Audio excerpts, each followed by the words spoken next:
দিলীপ ঘোষ, আপনারা দেখছেন টিভি সকাল YouTube channel. Dilip Ghosh heavyweight নেতা। কেন আমরা বলছি?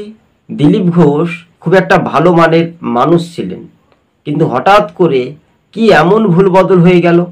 তিনি বলেন, বেশ বিজেপির সাংসদদের মধ্যে তিনি ক্ষোভ উগরে তিনি বলেন, আমাকে শাসানি করার দায়িত্ব কে?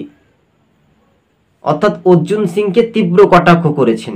তবে হ্যাঁ, তিনি তৃণমূলে যোগ দেবেন সেটা তার ব্যক্তিগত ব্যাপার সম্ভবত, কিন্তু বেশ কয়েকজনের বিরুদ্ধে বিস্ফোরক অভিযোগ করে সংবাদ মাধ্যমের মুখোমুখি হয়ে তিনি বলেছিলেন দিলীপ ঘোষ।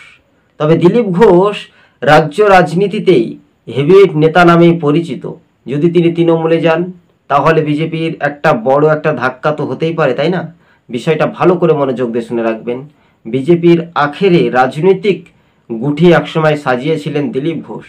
দিলীপ ঘোষের রাজনৈতিক জীবন, কর্মজীবন, ব্যস্ত জীবন কি হতে পারে, তাই এবার সোশ্যাল মিডিয়াতে বলছে দিলীপ ঘোষ তুমি কার, তাই না? এই বিষয়টা কিন্তু একটা ঘুরপাক খাচ্ছে। কেন তিনি কোন দলে যাবেন বা কোন দলে ফেরত আসবেন, সেটা তাদের রাজনৈতিক মহলের একটা ব্যাপার। কিন্তু এবার আমরা বলছি দিলীপ ঘোষ মনে হয় যেতে পারে। তাদের ব্যক্তিগত, আপনি প্রত্যেকটি রাজনৈতিক দলের ক্ষেত্রে যদি আমরা বলি, তাহলে আপনি যে কোনো দলে যোগদান করতে পারেন। আপনার ব্যাপার, আপনার স্বাধীনতা রয়েছে, আপনার বাক স্বাধীনতা রয়েছে, তাই না?